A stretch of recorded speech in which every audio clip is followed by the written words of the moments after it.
তো দর্শকগণ, এখানে সন্ত রামপালজি মহারাজের শিষ্যরা দূর দূরান্ত থেকে আসছে, পশ্চিমবঙ্গ থেকে আসছে, বিহার থেকে আসছে। তো এখানে একজন সন্ত রামপালজি মহারাজের শিষ্যকে পেয়ে গেছি। তো তার থেকে জিজ্ঞাসা করবো যে উনি কেন, কি উদ্দেশ্যে এখানে এসছে এবং এখানে কি কি কার্যক্রম অনুষ্ঠিত হবে। নমস্কার স্যার। নমস্কার। আপনার নাম? আমার নাম বিশ্বজিৎ বর্মন। আপনি কোথা থেকে আসছেন? আমি ইন্ডিয়া ওয়েস্ট বেঙ্গল থেকে। তো আপনি ইন্ডিয়া ওয়েস্ট বেঙ্গল থেকে এতদূর নেপালে আসছেন, তো এখানে কি উদ্দেশ্যে, কি কি কার্যক্রম এখানে হচ্ছে যে আপনি আসলেন? এখানে জগৎগুরু তত্ত্বদর্শী সন্ত রামপালজি মহারাজের অবতরণ দিবস উপলক্ষে এখানে আমরা এসেছি, ঠিক আছে। এখানে আমাদের নিঃশুল্ক ভান্ডারা হবে, ঠিক আছে।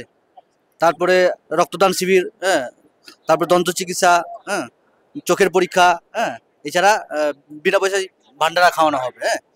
আর 3 দিনের অখণ্ড সূক্ষ্ম বেদের বাণী হবে, ঠিক আছে। এই সূক্ষ্ম বেদের বাণী শোনার জন্য আমরা এখানে উপস্থিত হয়েছি। তো এখানে আনুমানিক কত লোক জড়ো হচ্ছে, মানে কত লোকের এই সমাগমটা হয়? এখানে এত মানে কারোর লোকের সমাগম হয় এটা বলা খুব মুশকিল যে অ্যাকচুয়ালি এর এক কারোর দু কারোর এরকম বলা মুশকিল, মানে কত ভগত আসে ভগতমতী আসে বলা মুশকিল হয়ে যাবে, এসব বলতে পারবো না আমরা, মানে বলা মুশকিল। তো আজকে এখানে যেমন যেমন প্রস্তুতি পর্ব চলছে, সবাই আসছে, তো দেখা যাচ্ছে তো এখানে আশ্রম পুরো কানায় কানায় ভর্তি হয়ে গেছে। তো এত লোক আসছে, থাকার কিরকম কি বন্দোবস্ত হচ্ছে এখানে?